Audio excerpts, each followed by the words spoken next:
Vanguard's just released details of its UK SIPP, which is going to become available at the beginning of 2020.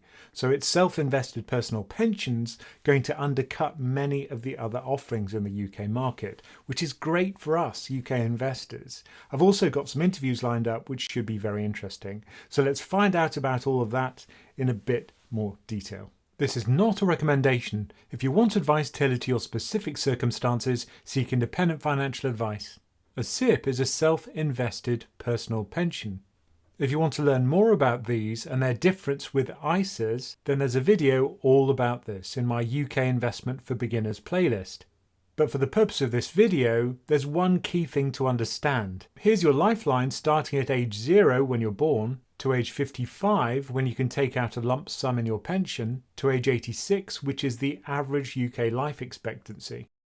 Your pension tends to come in 2 phases. When you start work, you're going to start accumulating a pension, and the size of the pension pot grows continually, and then the second phase of your pension begins, which is called drawdown. As you take money out of your pension, the size of the capital reduces, and ideally the money won't run out before you die. So the money's locked up until you're 55, and then at 55 it's released so that you can take money out. Here's the announcement from Vanguard, and the most important thing is that the fee is 0.15%. But there's also a really important footnote here, which is that it's capped at £375. Now what's really interesting is that applies across all your holdings on Vanguard, and that includes your SIPP, your ISA, and if you have one, a general account. But it doesn't include junior ISAs for your kids. As with the Vanguard ISA, you can only invest in Vanguard funds. For me, that's not a problem because I tend to stick to fairly standard funds. But if you want something a bit more esoteric, then this might not be for you. The minimum investment amount is very small. You can either pay a lump sum of £500 or you can put in £100 a month. And we finally have a release date which they're going to stick to, which is early 2020. But that only applies to investors who are building up their pensions. That was the accumulation phase that we saw previously. If you're in drawdown, then the product will become available in the 2020 to 2021 tax year. Now, while the overall fee is very low for Vanguard, one of the great things is that you don't pay at all for transactions when you buy and sell products. The only time you do have to pay is when you use the quote and deal service for ETFs. You can see more details about that in my video on opening a Vanguard account. But here are all the things you don't have to pay for. There's no wrapper charge, no setup charge, no exit fee, no transfer fee into the fund, and you don't have to pay for valuation statements. And a lot of these life events, such as what happens when you die or get divorced, these are also free. And that really throws down the gauntlet for other platforms which do charge you for these niggly little things.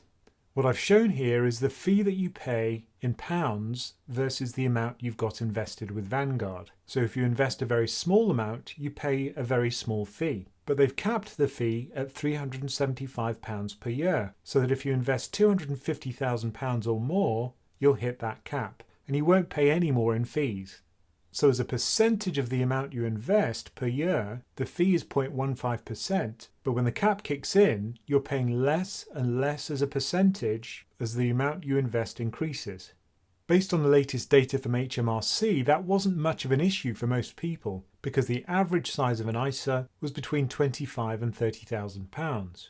So for that average investor, whose fee will be around £38 a year, the cap was never very helpful. But now that the amount invested includes both the SIPP and the ISA, I suspect more people are going to be interested in this cap, because as you get to later life, you will start to have more money invested. And it's much more likely that people will benefit from this cap. There's a great company in Scotland called Lang Cat, and they provide these beautiful guides, such as the one in 2018 called Come and Have a Go. And they give the fee that you pay based on the amount of money you invest in these beautiful coloured heat maps. Now this heat map is for self-invested personal pensions in the UK. It lists the SIPP provider on the left hand side and the amount you invest is along the top. Green means the fee is fairly low, and red means it's fairly expensive for that amount invested. So if you invest 5k, the cells in green are the platforms which will charge you the least. Notice how if you invest more money, the platforms which charge a fixed fee in pounds become the cheapest. So for £1 million invested, Halifax fixed fee for their SIPP amounts to just 0.02% of the amount invested per year, whereas a company which charges a percentage becomes much more expensive. So now let's look at where Vanguard will be cheaper than these platforms. If you invest less than 100k, Vanguard is cheaper than all of these platforms. And even if you invest more than 250k, Vanguard in many cases is still cheaper. It's just these fixed fee platforms where Vanguard doesn't compete. If you have an independent financial advisor, they often have their own platforms onto which they put your money. And so Lancat also reviews these independent financial advisor platforms. But again, for most people, Vanguard is going to be cheaper, certainly if you invest less than 150k, and often if you invest more than 250k. And it's no accident that Vanguard uses Nelson's flagship as its logo. Make no mistake, this is war. And it's a war that's good for you and me. It's a price war. And that will make platforms more competitive in future. In fact, looking at those graphs, it reminds me of the game Battleship. And with this announcement, I expect Vanguard will ultimately sink many of its competitors. But of course, it'll depend on the quality of service which Vanguard provides. That can really make or break a platform. It's not just about cost. Now here's what Mark Polson, who's the head honcho over at Lancat, had to say about Vanguard's announcement about their SIPP. So Vanguard's new pension is definitely sharply priced. I think we're in danger of saying it's the cheapest in all possible circumstances absolutely everywhere. That isn't necessarily true, but do you know what? It is extremely well priced, and it's going to cause some furrowed brows around lots and lots of different places. A couple of things just to kind of bear in mind. First of all, it's taken Vanguard a jolly long time to come out with this. I think I remember hearing from them about how great their SIPP would be something like 2 or 3 years ago, and looked forward to it very much. And it's a good thing that I wasn't, not having my lunch or something until it launched, because I'd be pretty hungry right now. So that, we hope it's worth the wait.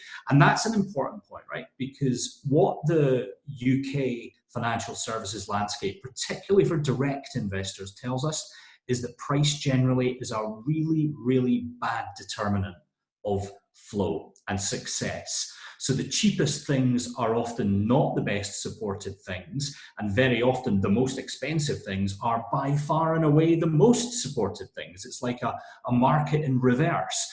So SJP on the advice side, Hargreaves Lansdown on the platform side, if you're a direct investor, these are, I'm going to be friendly and say, premium propositions. I believe premium is a word that people use when they mean that things cost a lot. And that's great.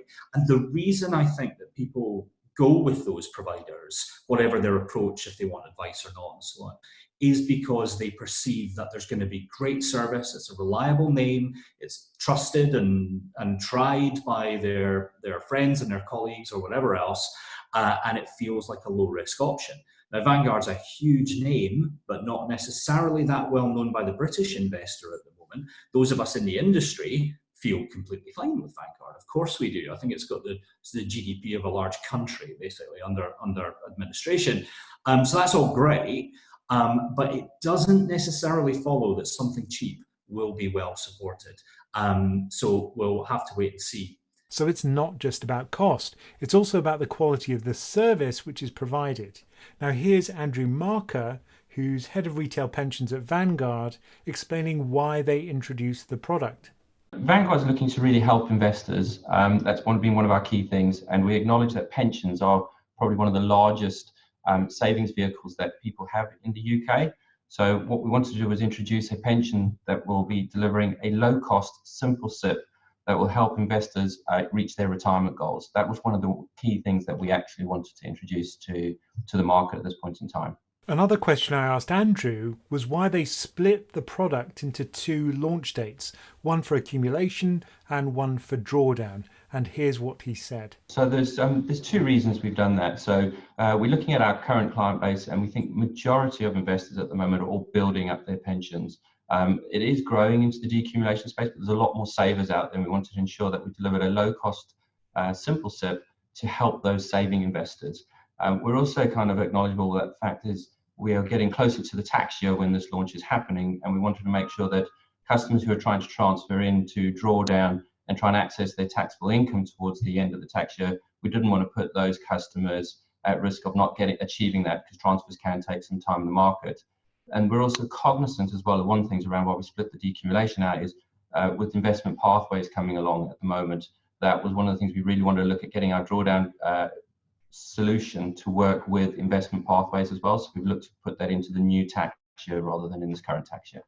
Okay, and I've got to say, there's been a lot of frustration amongst my clients, the pension crafters, who were very desperate to get onto a SIP provided by Vanguard and your low fees, but it wasn't available for a long time. So why did it take so long, and why were there so many delays? Yeah, it has taken longer than we would have liked. What we tried to do at Vanguard is really look at how we simplify pensions. We understand pensions are very complex. We know our customers find pensions very complex. So it's taken a bit longer for us to try and simplify that. That's been one of our key focuses. How do we simplify the online journey? Because it is a fully online pension, so that it's not just targeting sophisticated investors, but it's actually targeting all investors who might not be as sophisticated. So we really wanted to get that simplification right. The other really key thing that we focus on at Vanguard is making sure it's right for customers. So we spent a lot of time actually testing to ensure that it is 100% right for customers when they come in and experience that journey, and we're getting very close to that now. And you're confident that you will hit the deadlines this time? I mean, it's a fairly loose deadline. You say at the beginning of next year for the accumulation product. Are you fairly confident you're going to hit it this time? Yeah, we're fairly confident. We are in the very, very final stages of that test execution at the moment, and it's looking, very, very good from our point of view. So we're very confident, and we wouldn't have kind of released it out to our clients and to tell them about it if we weren't confident from that point of view. Now, one of the things I like about the Vanguard platform, and I've been with it for a while now, is the service. So there's always a quick reply to my questions. How does that work? Because I've heard that the senior managers also man the phones at some times just to get a feel for what's going on the ground. Is that true? Yes, absolutely. So one of the things is, service is key to us. At Vanguard, everything's about delivering for our clients. That's effectively what we live for. What we've done for pension as well is we've added more experienced pensions people out on the phones as well to help those calls. So we really have acknowledged that we know people are going to phone in and ask more questions about pensions, because they will do, because they're complicated, even though we've tried to simplify it.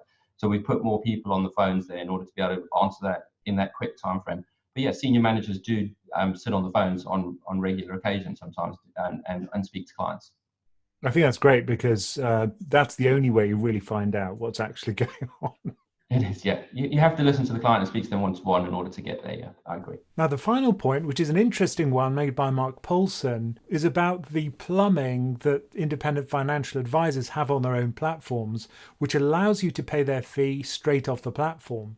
If that's not in place, which it isn't for Vanguard, you'll have to write them a check. So there may be an incentive for them not to actually put you onto the cheaper platform. So here's Mark describing that in his own words. Yeah, this is about, which tail wags which dog, right? If an advisor is going to recommend something like Vanguard Life Strategy or a Vanguard Target Retirement Fund, something like that, more likely the former than the latter, then why wouldn't they use the Vanguard platform?